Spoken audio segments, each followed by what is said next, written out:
अधिशोषण के अनुप्रयोग।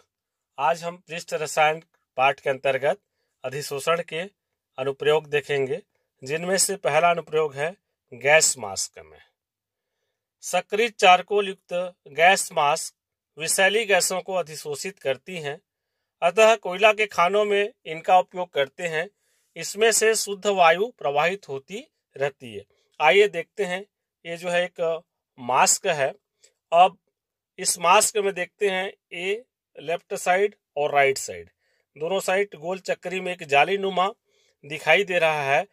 इसी जाली में मिश्रित गैसें आती हैं, जिनमें से अशुद्ध गैसों को सक्रिय चारकोल जो इसके अंदर भरा हुआ है वो अधिशोषित कर लेती हैं और शुद्ध वायु शरीर के अंदर जाती है।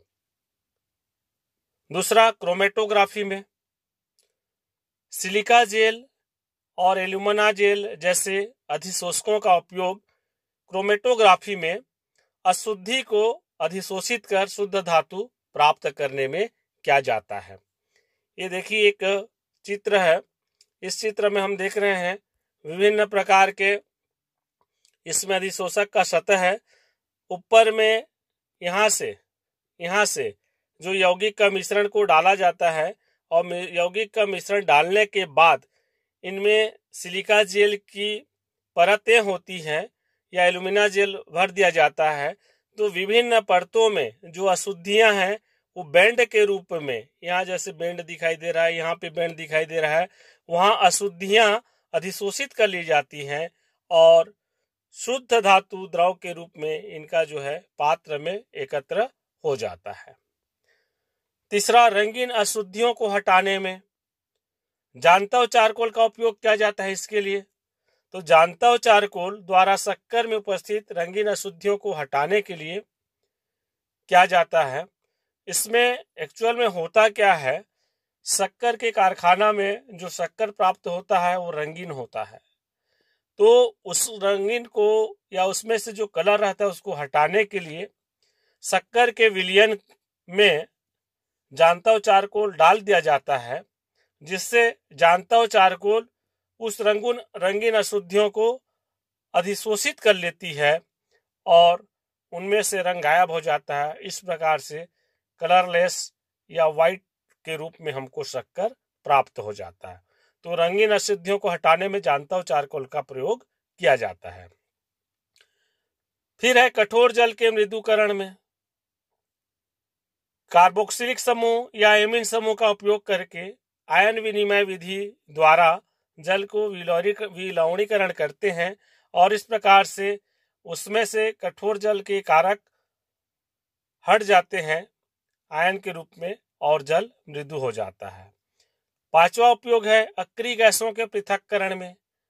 अक्रिय गैस आप लोग जानते हैं, हमारे आवर्त सारणी में जो 18वें समूह के तत्व हैं, जिनको 0 समूह के तत्व के नाम से भी जाना जाता है, इनका अष्टक पूर्ण रहता है।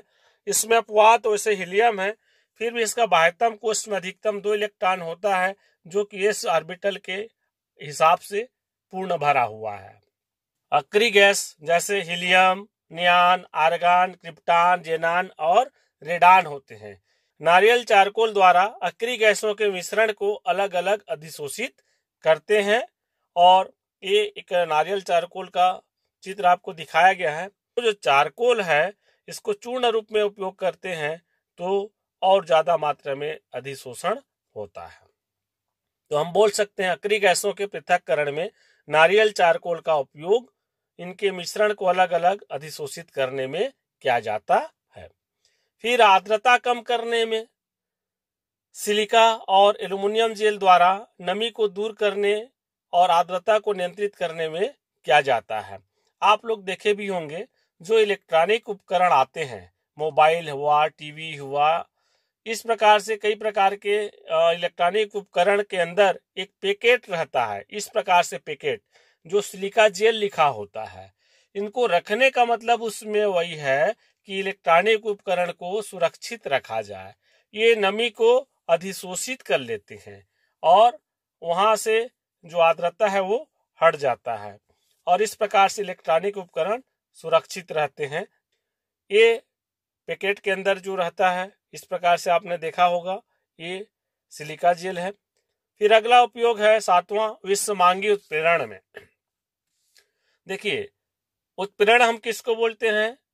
जिसमें या जिस रासायनिक अभिक्रिया में कोई पदार्थ अभिक्रिया की दर को परिवर्तित करता है लेकिन रासायनिक अभिक्रिया में भाग नहीं लेता है, उत्प्रेरक है, और वह घटना उत्प्रेरण कहलाती है। उत्प्रेरण दो प्रकार का होता है, पहला समांगी उत्प्रेरण, दूसरा विषमांगी उत्प्रेरण। तो समांगी उत्प्रेरण किसको बोलते हैं हम? वह उत्प्रेरण जिसमें अभिकारक, उत्पाद और उत्प्रेरक तीनों एक ही प्रावस्था में होते हैं। और विषमांगी उत्प्रेरण किसको बोलते हैं? नाम से पता चल रहा है, विषमांगी असमान। तो इसमें अभिकारक, उत्पाद और जो उत्प्रेरक है अलग प्रावस्था में होते हैं। यहाँ पे गैसों के अधिशोषण के लिए ठोस उत्प्रेरक का प्रयोग किया जाता है, जैसे अमोनिया के निर्माण में आयरन उत्प्रेरक का, नाइट्रिक अम्ल में प्लेटिनम उत्प्रेरक का, इस प्रकार से उपयोग किया जाता है। तो आइए देखते हैं पहले क्या होता है। ठोस उत्प्रेरक अपनी सतह पर क्रियाकारक के अणुओं को अधिशोषित करते हैं, जिससे अभिक्रिया की दर बढ़ जाती है। अब देखते हैं इसकी क्रियाविधि किस प्रकार से होती है। देखिए, मुक्त संयोजक एक उत्प्रेरक है। अब इसमें हमने लिया अभिकारक ए और बी। अब ए अभिकारक और बी अणु का अधिशोषण होगा उत्प्रेरक में, तो अधिशोषण होगा तो इस प्रकार से दिखाई देगा। ये देखिए, ए और बी उत्प्रेरक की सतह से जुड़ गए, उत्प्रेरक के पृष्ठ से जुड़े हुए दिखाई दे रहे हैं। फिर रासायनिक अभिक्रिया संपन्न होगा। रासायनिक अभिक्रिया होगा कब? जब मध्यवर्ती बनेगा। तो मध्यवर्ती कैसे बनेगा? जब अभिकारक ए और अभिकारक बी ये अणु आपस में जुड़ेंगे, सतह में जुड़े रहते हैं और चिपक जाते हैं। जैसे इस प्रकार से उत्प्रेरक है ए और बी, हमारा पूर्व स्थिति में दिख रहा है, अधिशोषण स्थिति में दिख रहा है। अब अगला स्टेप में देखिए आप, ए और बी के बीच में एक बॉन्डिंग बन गया, माने ए और बी अणु आपस में आए, मिले, और इस प्रकार से एक उत्पाद का निर्माण होने जा रहा है। तो इसमें विशोषण की क्रिया होगी। विशोषण मतलब उत्प्रेरक की सतह से ए और बी एक उत्पाद के रूप में अलग हो जाएंगे। देखिए, इसमें ये तो है मध्यवर्ती। अब ये देखिए, उत्पाद अणुओं का विशोषण हो रहा है, तो विशोषण होगा तो क्या बनेगा? ए और बी उत्पाद के रूप में प्राप्त होते हैं, और साथ ही उत्प्रेरक मुक्त हो जाता है। ये उत्प्रेरक मुक्त संयोजकता युक्त उत्प्रेरक होता है, अर्थात उत्प्रेरक अपनी मूल स्थिति में आ जाता है। तो हमने देखा, यह उत्प्रेरक रासायनिक अभिक्रिया में भाग नहीं ले रहा है, केवल और केवल अभिकारक के अणुओं को सतह प्रदान कर रहा है, उनको अभिक्रिया होने में मदद कर रहा है, अभिक्रिया की दर को उनका बढ़ा दे रहा है। और जैसे ही अभिक्रिया हो जाती है तो अणुओं का विशोषण हो जाता है और उत्प्रेरक भी अलग हो जाता है। ये देखिए, एक रासायनिक अभिक्रिया लिया हूं मैं, सल्फर डाइऑक्साइड और ऑक्सीजन। हम ए को सल्फर डाइऑक्साइड माने और बी को ऑक्सीजन माने, और उत्प्रेरक के स्थान पर हम प्लेटिनम ले लें। तो प्लेटिनम के सतह पर क्या होगा? प्लेटिनम के सतह पर सबसे पहले ये जो है SO2 और AO2 आकर के सतह पर जुड़ेंगे मतलब ये वाला कंडीशन हो रहा है। अब जैसे ही जुड़ेंगे तो SO2 और O2, ए को SO2 मान लो और बी को O2 मान लो, तो इस प्रकार से बॉन्डिंग होगा, वो भी जुड़ जाएंगे। अब जब SO3 बन जाएगा, दोनों जुड़ करके SO3 बना लेंगे, बॉन्डिंग कर लेंगे, तो ए और बी जो उत्पाद बना है इसके स्थान पर आ गया हमारा SO3, क्योंकि ये जो मध्यवर्ती था जिसमें उत्प्रेरक है, तो उत्प्रेरक की सतह से ए बी हटते हैं, उसी प्रकार से SO3 यहाँ पे उत्पाद के रूप में ए बी के रूप में हट जाएंगे और उत्प्रेरक भी स्वतंत्र हो जाएगा। फिर है 8वां, व्याधियों के उपचार में। तो अनेक औषधियां कीटाणुओं को अधिशोषित करके मार देती हैं। अब हम घर में जर्मिसाइड के रूप में उपयोग करते हैं फिनाल, डेटॉल, ये पोछा लगाने के लिए जो करते हैं, क्यों करते हैं? क्या ताकि फर्श पे जो जीवाणु बैक्टीरिया वगैरह रहता है उनको ये अधिशोषित कर लेते हैं। दवाई का काम भी यही है, अधिशोषित करके कीटाणुओं को मारते हैं। फिर 9वां है उच्च निर्वात उत्पन्न करने में। उच्च निर्वात उत्पन्न करने में क्या करते हैं? निर्वात पंप की सहायता से पात्र के वायु को पहले निकाल लिया जाता है और निकालने के बाद उसमें चारकोल डाल दिया जाता है। फिर चारकोल उस वायु को अधिशोषित कर लेती है। समझिए, मतलब जिस पात्र का वायु निकालना है या जिस पात्र को हमको निर्वात बनाना है, तो वहां पंप की सहायता से वायु को निकाल ली जाती है, लेकिन फिर भी थोड़ी मात्रा में वायु रह जाती है, तो उस वायु को निकालने के लिए क्या करते हैं? चारकोल डाल देते हैं, जिससे चारकोल उस वायु को अधिशोषित कर लेती है। ये देखिए एक उपकरण है। इस उपकरण में निर्वात पंप हमने लिया हुआ है, ऊपर का पात्र है, और जैसे ही पंप से खींचते हैं ऊपर पात्र से वायु निकल जाती है और राइट साइड छोटा सा छिद्र है, फिर दबाते हैं, वहां से वायु निकल जाती है।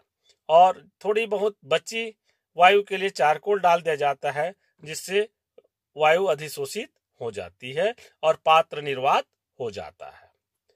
फिर है झाग प्लवन विधि में फेन प्लावन विधि या फेन उत्प्लावन विधि भी इसको बोला जाता है। तो इसमें क्या करते हैं? चीड़ का तेल या तारपीन का तेल ले लिया जाता है, तो ये सल्फाइड अयस्क में उपस्थित अशुद्धियों को पृथक कर देती है। ये एक चित्र से आपको और स्पष्ट हो जाएगा।